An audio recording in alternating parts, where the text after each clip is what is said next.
Yuk, kali ini kita akan belajar tentang nilai-nilai dalam karya sastra. Kalian penasaran kan? Tonton sampai habis dulu ya. One, two, three, come on!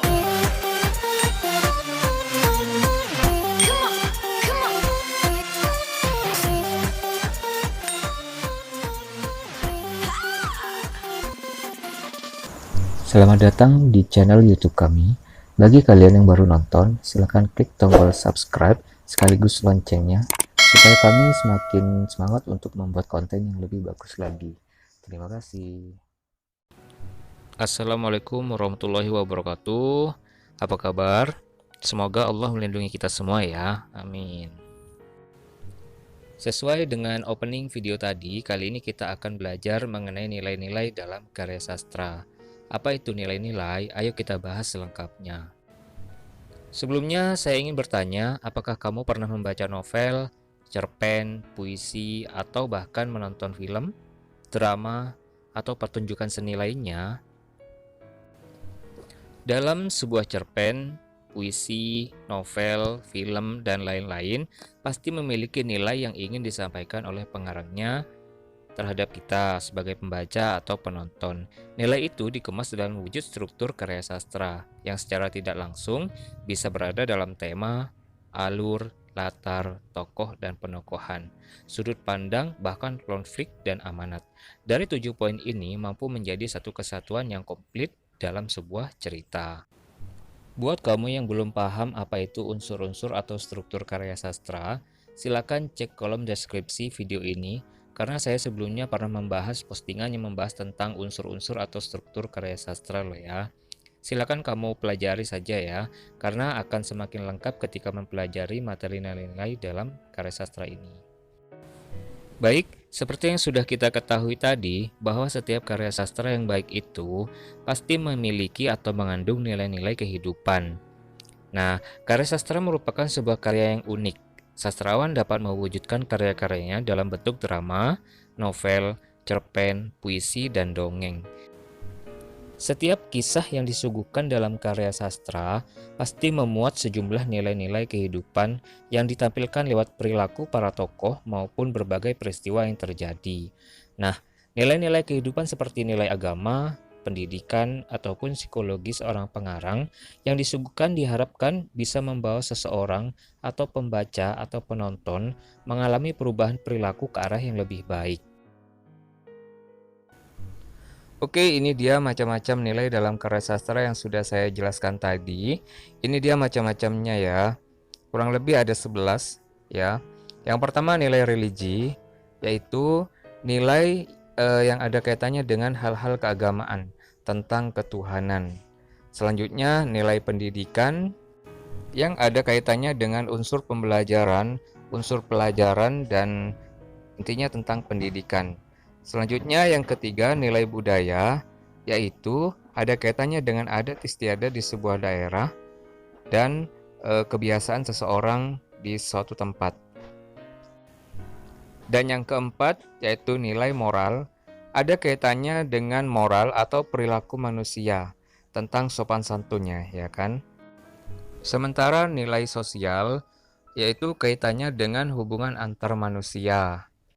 Sementara nilai psikologi yaitu ada hubungannya dengan unsur-unsur kejiwaan seseorang. Sementara jika nilai filosofi ada hubungannya dengan unsur-unsur filsafat dan nilai historis ada hubungannya dengan unsur-unsur sejarah atau peristiwa-peristiwa sejarah. Sementara itu, nilai patriotik ada kaitannya tentang perjuangan dan nilai hukum ada kaitannya dengan unsur-unsur hukum di sebuah negara atau di sebuah daerah. Dan yang terakhir adalah nilai ekonomi. Ini ada kaitannya tentang perdagangan atau perekonomian di sebuah daerah. Bagaimana? Sudah paham? Baik, mari kita pelajari menentukan nilai-nilai dari contoh berikut. Berikut akan saya sajikan penggalan sebuah cerita yang ada dalam novel Sekolah Ayo Sekolah karya Wiwit Prasetyo dan novel Negeri Lima Menara karya Ahmad Fuadi. Mari kita pelajari bersama. Coba perhatikan teks yang pertama. Ini adalah penggalan dari sebuah cerita yang ada dalam novel Wiwit Prasetyo yang berjudul Sekolah Ayo Sekolah di halaman 62. Coba kamu baca terlebih dahulu.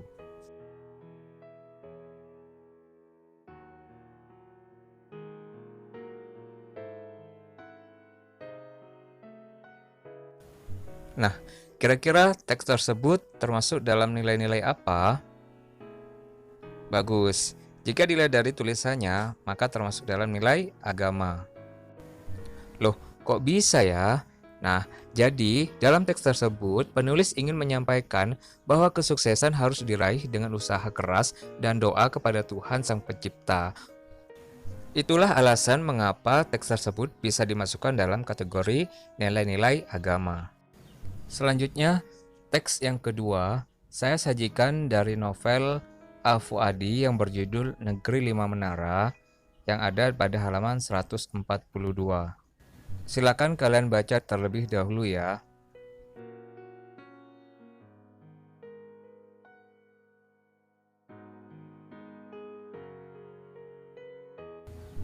Nah, kira-kira penggalan teks tersebut termasuk dalam nilai apa? Yap, benar, termasuk nilai moral. Jadi, kenapa seperti itu? Nah, penulis itu ingin menyampaikan bahwa hormat kepada orang tua merupakan kewajiban seorang anak. Selain itu, penulis juga ingin menyampaikan bahwa mendidik manusia agar menjunjung tinggi budi pekerti, menghormati kedua orang tuanya. Baik, sekarang beralih kepada teks yang ketiga. Ini penggalan dari novel Negeri Lima Menara karya Ahmad Fuadi, halaman 81. Silakan kalian baca dan tentukan termasuk dalam nilai-nilai apa kira-kira.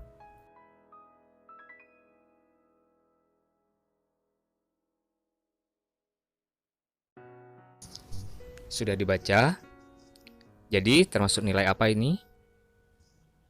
Yap, benar, nilai sosial.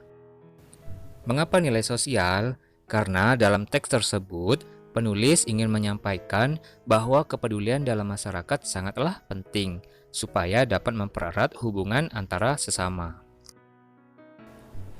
Jadi bagaimana? Sudah mulai paham kan? Semoga kalian paham ya. Oke, gitu aja pembelajaran kita pada hari ini. Jika kalian suka, jangan lupa klik tombol like dan subscribe ya. Silakan bagi ke teman-teman kalian supaya semakin banyak teman-teman kalian yang belajar. Jangan lupa lagi tonton pembelajaran yang lain dalam playlist atau dalam kolom deskripsi di bawah ini ya. See you next time. Wassalamualaikum warahmatullahi wabarakatuh.